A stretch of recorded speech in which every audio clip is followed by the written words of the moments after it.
Going to continue with this now by bringing in Professor Sipho Seepe, who is a political analyst, and he joins us to also just give us his take on these many questions. Professor, welcome. Good afternoon. It's always a pleasure. I mean, many questions there, as alluded by our reporter Kedima Panga there. But firstly, what were some of your biggest takeaways, Professor, from today's explosive sitting, where even more names now have been that have been in government, have been fingered in Mkhwanazi's testimony, and quite honestly, Professor, I think it was highly expected that somewhat some of these names would actually pop up as part of further probes.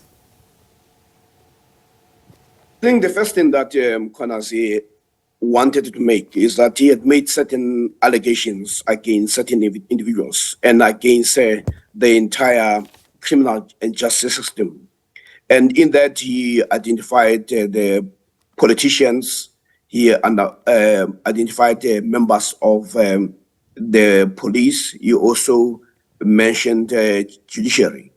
And we need to also be very careful about how this is couched, because until we have a fuller picture, we should not condemn the institutions, all of them. What you have are pockets that you find within members of parliament, you find pockets in the police service, you also find pockets in the judiciary.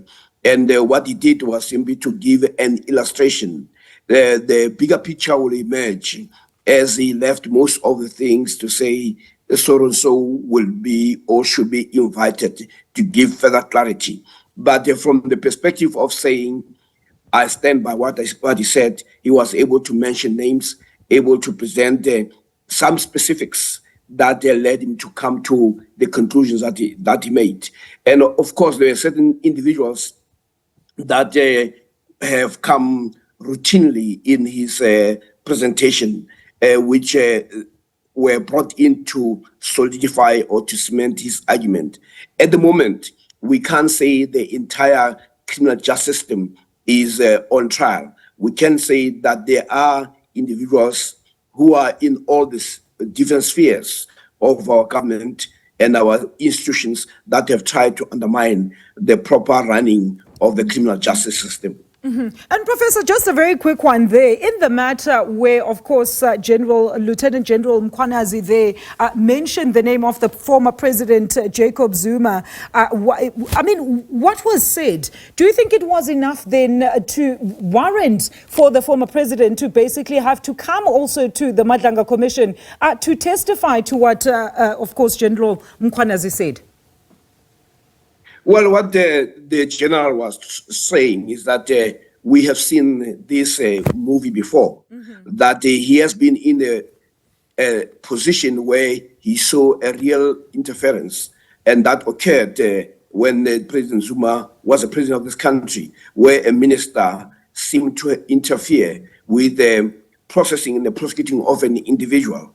And you are saying the same thing, it was happening now, to simply saying that this notion of political interference into the affairs of the police is not something new, but he was simply trying to remind people, and then says what he saw then is what he can say when he looked at the behavior of Senzo Mkhunu as a minister, when he looks at the behavior of General Pele as a former minister and the police. You can actually see echoes of the past. So he wanted to emphasize that aspect, that you do have that. He also mentioned something that when he was dealing with what they call PMB, the people who were deployed in the mines in Richards Bay, he also received a call that seemed to come from the presidency, or he was told that there was a call from the presidency, almost indicating that there was also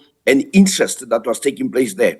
And as he did that, was also to be clear-eyed and sharp in how he would accuse Minister Mkhunu, who has been on special leave, why he says he was directly, or seemed to be interested in specific issues, which means that the minister was going beyond the bounds of being a minister, but already encroaching in the operational space. But that operational space was really about how the system or the state institution, how the police can be weaponized against political opponents. You know, Professor, I think in his words, he says this is not a new phenomenon, but actually history repeating itself. And what I actually found puzzling was that Mkhwanazi even alluded yesterday to the fact that he had raised these concerns even at the time of the Zondo Commission. And surely had he been invited at the time, what are the chances that we would be actually in this predicament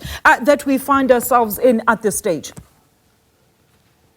Well, what you need to do is really to look at what are the checks and balances that are in the system. The South Africans or our institutions are not going to be peopled by innocent people or angels. What you are going to find that people with criminal intent, even when you have put checks and balances, you'll find that there'll be that element. But the fact is, when you start having a system that is not able to hold people accountable, where people get shielded when there's even a clear evidence against certain people, then you are going to have a problem. It was Zondo himself who said the current president, after the allegations on Palapala, he should have resigned. That if he had resigned, he would have done a course of accountability favor. And he says, because he did not resign, we are where we are. So you cannot have somebody at the apex and the person not being held accountable.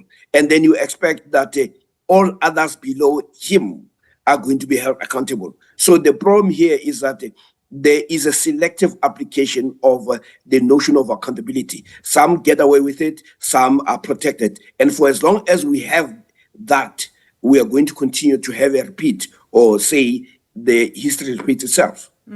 Professor, unfortunately, we're going to have to leave it there. Thank you so much for engaging with us. That is Professor Sipho Seepe, the political analyst on day 3 of KZN Provincial Police Commissioner Lieutenant General Madlanga Mkhwanazi's testimony, which wrapped up at about 3:30.